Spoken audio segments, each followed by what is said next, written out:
So, very good morning to you, Theo. Nice to see you. Very good morning to you. 6 o'clock in the morning. I've never been quite so invigorated as I felt this morning. I don't know why. I don't know whether suddenly the change of weather has kicked in and it's a little bit cooler and, you know, there's a bit more energy in the air. I don't know. I was wondering whether it might be because you've had a phone call from Keir Starmer to appoint you to a senior position within the British government following what Donald Trump's done. Well, Donald Trump back in the White House yesterday, some astonishing stuff. We'll come back to my possible appointment.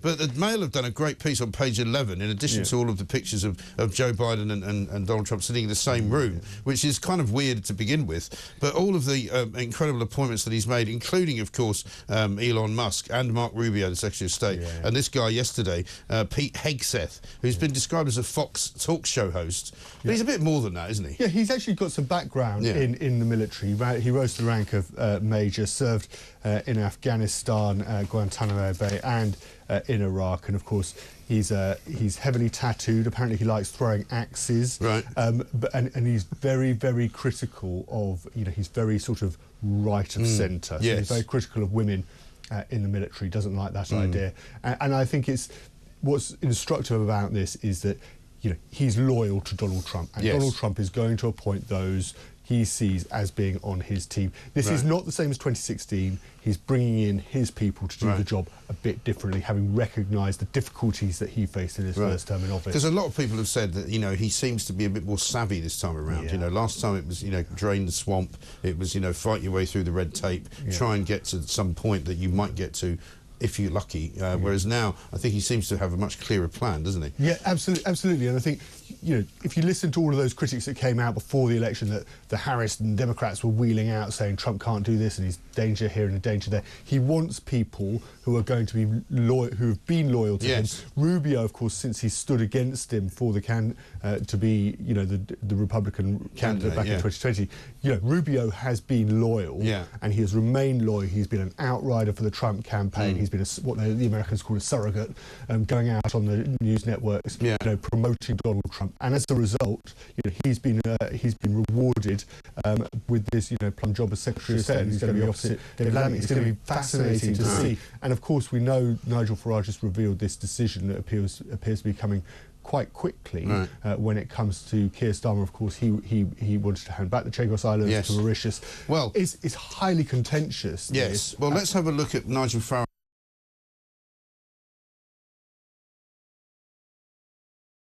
in the House of Commons yesterday. I can assure you, having been in America last week, knowing also the incoming Defence Secretary very well, there is outright hostility to this deal. Whatever is said about a lease agreement, as we saw with Hong Kong, these agreements can very easily be broken. Diego Garcia was described to me by a senior Trump advisor as the most important island on the planet as far as America was concerned. So you're going to find outright hostility. And by the way, when it comes to the Chagossian people, yes, of course, what happened to them was truly awful. They do not wish to live. They're unanimous in this. They do not wish to live under Mauritian rule. They want to live under British rule because they actually trust us. There is no basis for this agreement to continue as it is, and if you do, you'll be at conflict with a country without which we would be defenceless. And so this is a fascinating situation for me, because I don't know if this has ever happened before. You'll know better than me. But Nigel put out a very interesting tweet yesterday where he said the Labour government says the Chagos Islands agreement has been welcomed, in their words, by all parts of the US system. I think they are in for an unpleasant surprise. He's clearly been talking to Trump's team and feeding them, you know, this information that actually the Chagos Islands don't want to be sold off to Mauritius. And so suddenly now the American president is going to intervene because he's been advised by a Reform MP. Yeah, it's incredible. And of course, you know, Trump doesn't do things by the rule, but everybody says, oh, don't worry. And, you know, you heard David Lammy saying the relationship's enduring. Don't worry about any previous comments that I've said about Donald Trump. You know, the officials in the department, you know, Foreign Office will work with the department, you know, officials in the State Department in America. You know, it's all going to be, you know, it's all going to be smoothed over and it's going to be fun. With Nigel Farage in there, absolutely not. You know, there's going to be a direct link now.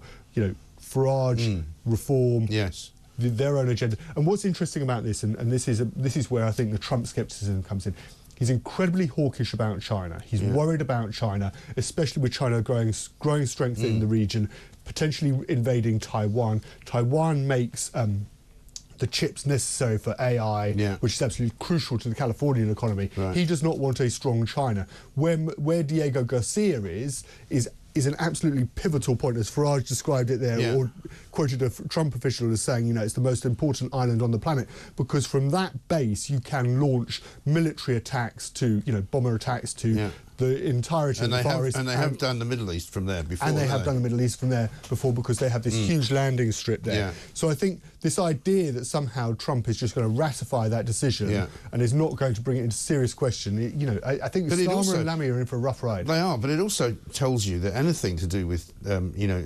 Anglo-US relations is going to have a phone call made from Donald Trump to Nigel Farage. He's going to say, what do you make of this? This is what I've just had from the UK Treasury Department, or this is what I've just had from, you know, I mean, I don't know if there's implications for national security. I mean, but any number of questions could be asked. And I'm, you know, as I say, I'm not against Nigel Farage being involved in that way, but what I am saying is that if he is going to be involved in that way, surely Keir Starmer should have accepted his offer to be a sort of bridge officially, as a bridge between the US government and the UK government.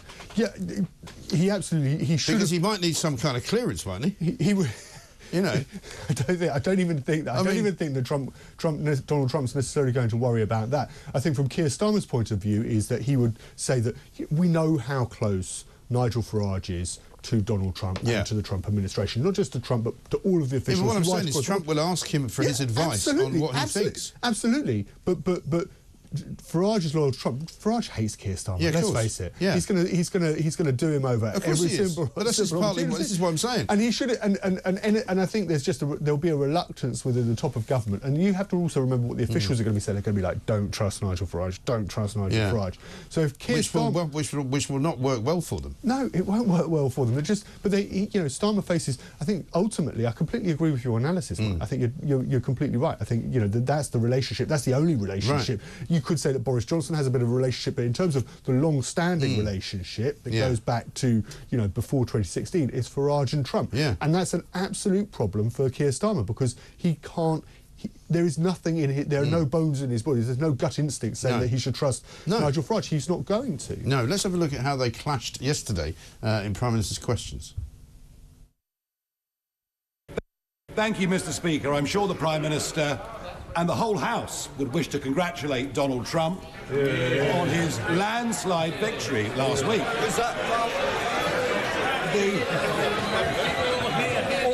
Hold on. But within a couple of days, we'd learned of a third assassination attempt.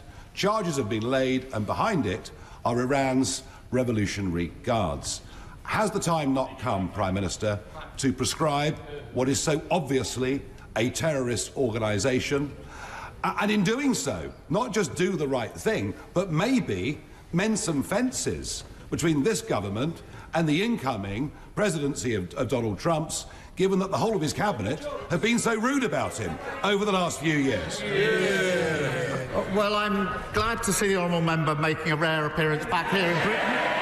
He spent so much time in America recently. I was half expecting to see him on the immigration statistics when we see the next back. But he may have missed. I did congratulate the incoming president last week, and we will work with him. The point he makes about Iran is a very serious point, and we will work across the House and with our allies on it. Obviously, on question of prescription, we keep them under review. Thank you.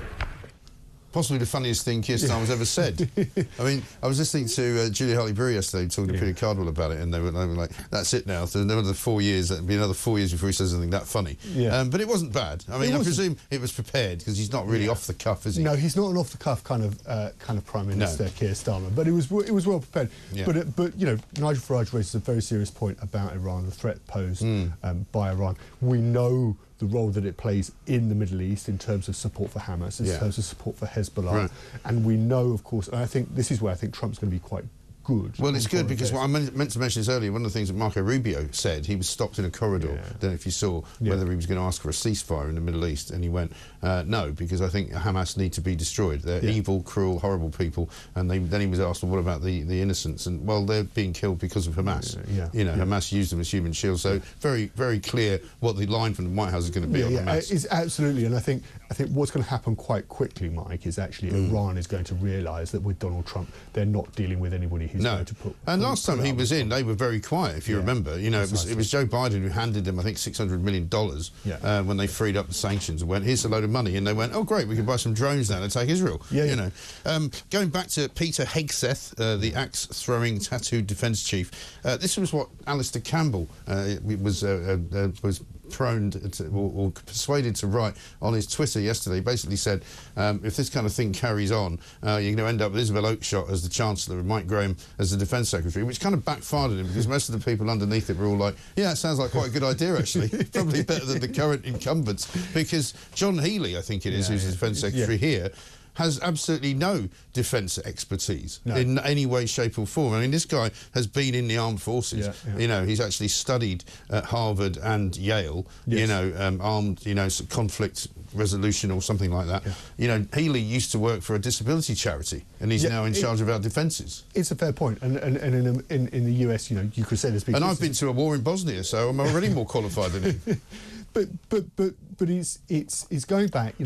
He's done the hard yards. In those 3 tours, whether it be Guantanamo Bay, Afghanistan, and Iraq. He's got the hard yards, and he's now got to go into a job where he is commanding 1 million people. That is the size of the US military, and I think it's also instructive about where Donald Trump has previously taken his lines from. We know that he watches Fox. He's an adamant viewer of it, and he often has looked at the discussion on Fox and actually thought, actually that's quite a good idea. I might take that. I might take this. And he's come in and actually said, this guy Hegseth, he likes him. He's going to bring him into this top job as Defence Secretary at this absolutely crucial time where we have, and he also has a hard line about trying to find peace in some sort of broker-some peace between Russia and Ukraine quickly. Will that mean, of course, there's some land that has to be given over to Vladimir Putin? We'll have to wait and see. But it is interesting that he wants to get on with the job. He knows he's got 4 years in the office, and actually he's going to bring in some people who've got some experience. Absolutely right. Interesting as well that Alistair Campbell has forgotten his antecedents, it would seem, because of course before he became embroiled in one of the biggest wars that Britain ever took part in Iraq, and he was writing a political column for the Daily Mirror. About John Major's underpants. So I'm not sure where he gets his defence expertise. That's another question. Front page I think you'd be a great Defence Secretary. I think I'd be all right. Be a bit argumentative maybe. Diplomacy, not my thing. Front page of the Sun, extraordinary story, which we'll get into after the break, but I just wanted to flash it up on the screen if we can. Klopp ref on coke at the Euros. This is the referee, David Coote, who was under fire already because he was recorded saying some rather, shall we say, derogatory things about Liverpool and Jurgen Klopp. He now appears to be caught in a video snorting some white powder through, unbelievably, a sort of a US dollar bill. I don't know why American dollars are involved. It's a great scoop from the Sun. It is incredible. And we'll have to wait and see for the excuse, but the excuse is the explanation. Well, I tell you what, we're going to. I mean, one of the things I was staggered to hear was listening to Talk Sport a few moments ago. People saying, well, he may have some personal issues. Well, he may well have some personal issues. He's probably going to have more personal issues once he gets fired from the job. But the bottom line is that seems to be the first place everybody goes now. They don't go, what the hell does he think he's doing? But we'll do more on that.